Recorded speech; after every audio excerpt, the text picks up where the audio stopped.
రేపైతే ఫైనల్ మ్యాచ్‌కు రంగం సిద్ధమైపోయింది. One of the greatest teams అయిన ఈ సీజన్‌లో RCB versus Punjab Kings match అయితే ఫైనల్స్ ఆడబోతున్నాయి. ఇక ఈ మ్యాచ్‌లో జరగబోయే టాప్ 5 బ్యాటిల్స్ ఏవో తెలుసుకుందాం. అలానే ఫైనల్స్ గెలవాలంటే ప్రతి ఒక్కరు బాగా ఆడాల్సిన అవసరం లేదు. ఎవరైతే బాగా ఆడుతున్నారో వాళ్ళు జస్ట్ వాళ్ళ యొక్క నర్వ్స్ హోల్డ్ చేసినట్లయితే డెఫినెట్‌గా గెలుస్తారని గౌతమ్ గంభీర్ చెప్పాడు. One of the head coaches of మన ఇండియన్ టీమ్. లుక్, ఈ మ్యాచ్ అయితే డెఫినెట్‌లీ ఇంటర్నెట్‌ని మొత్తం షేక్ చేసి పడేస్తుంది. ఎందుకంటే గత 18 ఏళ్లుగా రెండు టీంలు ఐపీఎల్ ఆడుతూ ఉన్నాయి. కానీ ఏ ఒక్క టీమే కానీ 18 ఏళ్ల కిందటి నుంచి ఒక్క కప్ కూడా కొట్టలేదు. కానీ ఈ మ్యాచ్‌లో మాత్రము ఏ టీం అయితే కప్పు కొడుతుందో వాళ్ళైతే ఫర్ ద ఫస్ట్ టైం ఈ ఐపీఎల్ సీజన్‌లో కప్పు కొట్టిన వాళ్ళు అవుతారు. అలానే ఈ మ్యాచ్‌లో ఫేవరెట్స్‌గా చూసుకున్నట్లయితే పీబీకేఎస్ అని నేను చెబుతా. ఎందుకంటే PBKS one of the strong bowling lineup ఉన్న ముంబై ఇండియన్స్ని 200 చేసి పడేశారంటే నాట్ అన్ ఈజీ జాబ్. అందులో వాళ్ళ దగ్గర బూమ్రా ఉన్నాడు. ఆయన బౌలింగ్ జస్ట్ ఆ 4 ఓవర్లు మరిచిపోవాల్సింది. అసలు ఆ 4 ఓవర్లు లేదు, మనం జస్ట్ కేవలం 16 ఓవర్స్కి ఆడుతున్నాం అన్నట్లు ఆడాల్సింది.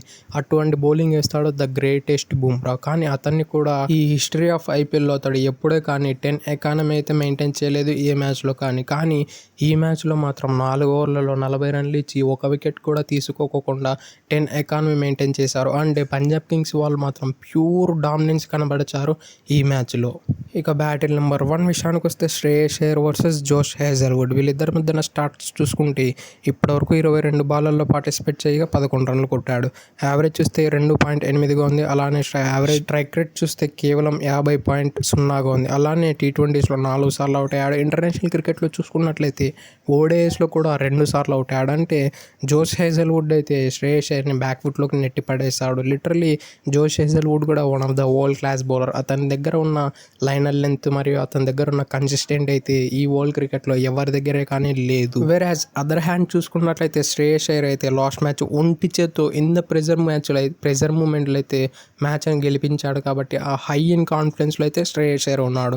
ఆ హై ఇన్ కాన్ఫిడెన్స్లో జోష్ హేజల్వుడ్ని కౌంటర్ అటాక్ చేసినా మనం ఆశ్చర్యపోవడం అవసరం లేదు. ఇక బ్యాటిల్ నెంబర్ 2 విషయానికి వస్తే ప్రప్సిమరన్ సింగ్ వర్సెస్ భువనేశ్వర్ కుమార్. వీరిద్దరి మధ్యన స్టాట్స్ చూసుకుంటే ఇప్పటివరకు 42 బాల్లో పార్టిసిపేట్ చేయగా అందులో 68 రన్లు కొట్టాడు. యావరేజ్ చూస్తే 13.6గా ఉంది. స్ట్రైక్ రేట్ చూస్తే 161.9గా ఉంది. అలానే 5 సార్లు అవుట్ చేశాడు. గత 5 ఏళ్లుగా ఇద్దరికొకరు పోరాడుతూనే ఉన్నారు. వీళ్ళిద్దరు అగైన్స్ట్ ఆడుతూనే ఉన్నారు. ఈ 5 ఏళ్లలో భువనేశ్వర్ కుమార్ అయితే అప్పర్ హ్యాండ్ సాధించాడు. అలానే ప్రప్సిమరన్ కూడా ఎక్కడే కానీ భువనేశ్వర్ కుమార్కి రెస్పెక్ట్ ఇచ్చి ఆడినట్లయితే కనిపించలేదు. అతడు ఏకంగా 161 స్ట్రైక్ రేట్ని మెయింటైన్ చేస్తాడంటే against Bhuvneshwar Kumar not an easy job. అతడు మన ఇండియాలో one of the greatest bowler అని చెప్పుకోవచ్చు ఆఫ్టర్ బూమ్రా. బ్యాటిల్ నెంబర్ 3 విషయానికి వస్తే Virat Kohli versus Kyle Jamieson. వీళ్ళిద్దరూ అయితే లాస్ట్ మ్యాచ్లో మాత్రమే ఐపీఎల్లో అదరెండు పార్టిసిపేట్ చేశారు. అంతకుముందు అయితే కైల్ జెమిసన్ ఆర్సీబీ తరపున ఆడాడు. ఆర్సీబీ తరపున ఐపీఎల్లో డెబ్యూ చేశాడు. ఇతనికైతే ఇంటర్నేషనల్ క్రికెట్లో కూడా విరాట్ కోహ్లీ పైన మంచి రికార్డ్స్ ఉన్నాయి. విరాట్ కోహ్లీని అయితే ఇంటర్నేషనల్ క్రికెట్లో కూడా చాలా వరకు ఇబ్బంది పెట్టాడు. మెయిన్లీ టెస్ట్ ఫార్మాట్లో అయితే ఆడిన ఒక్క సిరీస్లోనే 5 సార్లు అవుట్ చేసి పడేశాడు. అంటే 3 మ్యాచ్లు టెస్ట్ సిరీస్లో 6 ఇన్నింగ్స్ ఉంటే 6 ఇన్నింగ్స్లో 5 సార్లు అవుట్ చేశాడు. అంటే విరాట్ కోహ్లీ లాంటి గ్రేటెస్ట్ బౌలర్ బ్యాటర్ని అన్నిసార్లు అవుట్ చేయడం నాకు తెలిసినంత వరకు ఈ వరల్డ్లో చాలా కొద్ది పీపుల్స్ మాత్రమే సాధ్యమవుతుంది. అందులో కైల్ జెమిసన్ ఒకడు. విరాట్ కోహ్లీ ఎటువంటి ప్లేయర్ అంటే కైల్ జెమిసన్ ఇంత టఫ్ కాదు కదా, అగైన్స్ట్ బౌలింగ్ వేస్తున్నాడు కదా, అతడు కొంచెం ఎక్స్పీరియన్స్ యూస్ చేసి అతన్ని సీ ఆఫ్ చేస్తారు. అందరి యంగ్స్టర్స్ లాగా అతడు అగైన్స్ట్ అతనికి 100-200 స్ట్రైక్ రేట్ని మెయింటైన్ చేసి అతన్ని బ్యాక్ ఫుట్లో పెట్టాలని అతడు ఆలోచించాడు. అతన్ని జస్ట్ నెగోషియేట్ చేసి పడేస్తాడు. ఇది జస్ట్ 20 ఓవర్స్లో తనకి కేవలం 4 ఓవర్లు ఉంటాయి. అందులో కేవలం విరాట్ కోహ్లీ అతన్ని కేవలం 14 బాలల్లో ఫేస్ చేస్తాడు అతని 4 ఓవర్లలో. అందులో విరాట్ కోహ్లీ డెఫినెట్లీ అతన్ని సింగిల్స్ తీసి సీ ఆఫ్ చేసి పడేస్తాడు ఆ 10 లేదా 15 బాల్స్లో డెఫినెట్లీ. బ్యాటిల్ నెంబర్ 4 విషయానికి వస్తే Phil Salt versus Harshdeep Singh. వీళ్ళిద్దరి మధ్యన స్టార్ట్స్ చూసుకుంటే ఇప్పటివరకు 22 బాలల్లో పార్టిసిపేట్ చేయగా 25 రన్లు కొట్టాడు. యావరేజ్ చూస్తే 12.5గా ఉంది. స్ట్రైక్ రేట్ చూస్తే 113.6గా ఉంది.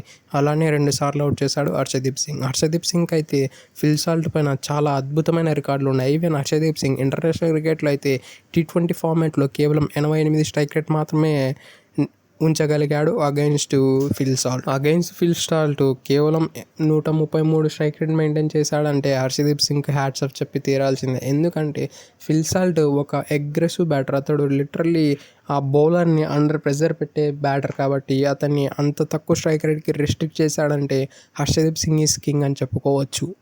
ఇక బ్యాటిల్ నెంబర్ 5 విషయానికి వస్తే రజత్ పతిదార్ వర్సెస్ యజ్వేంద్ర చాహల్. ఇక వీరిద్దరి మధ్యన స్టాట్స్ చూసుకుంటే 27 బాళ్ళల్లో పార్టిసిపేట్ చేయగా 40 రన్లు కొట్టాడు. స్ట్రైక్ రేట్ చూస్తే 148.1, యావరేజ్ చూస్తే 20, అంతే. అలానే 2 సార్లు అవుట్ చేశాడు. వీళ్ళిద్దరి మధ్యన చూస్తే ఈక్వల్ పోటీ జరగబోతుంది. మెయిన్లీ ఆ స్ట్రైక్ రేట్ చూస్తే 148 ఉంది. అలానే యజ్వేంద్ర చాహల్ 2 సార్లు అవుట్ చేశాడు. కాబట్టి ఇదైతే one of the greatest battle అని చెప్పుకోవచ్చు ఈ మ్యాచ్లో అయితే. అలానే యజ్వేంద్ర చాహల్ లాస్ట్ మ్యాచ్లో అగైన్స్ట్ ముంబై ఇండియన్స్ క్వాలిఫైర్ 2లో అయితే డీసెంట్ బౌలింగ్ అయితే కనబరిచాడు. అతడు అన్ని రోజులు లాంగ్ బ్రేక్ తీసుకున్న తర్వాత కూడా చాలా మంచి బౌలింగ్ పర్ఫార్మెన్స్ అయితే అందించగలిగాడు. రజత్ పతిదార్ విషయానికి వస్తే అతని బ్యాటింగ్ ఫామ్ అయితే అంత అనుకున్నంత అయితే లేదు. అతని బ్యాటింగ్ ఫామ్ కూడా యావరేజ్గా కనబడుతుంది. కాబట్టి రజత్ పతిదారు తడబడే అవకాశాలు కూడా లేకపోలేదు. That's it for today. ఇలాంటి మరెన్నో వీడియోల కోసం మన ఛానల్ సబ్స్క్రైబ్ చేసి డైలీ ఫాలో కానీ. Thank you for it. Have a nice day.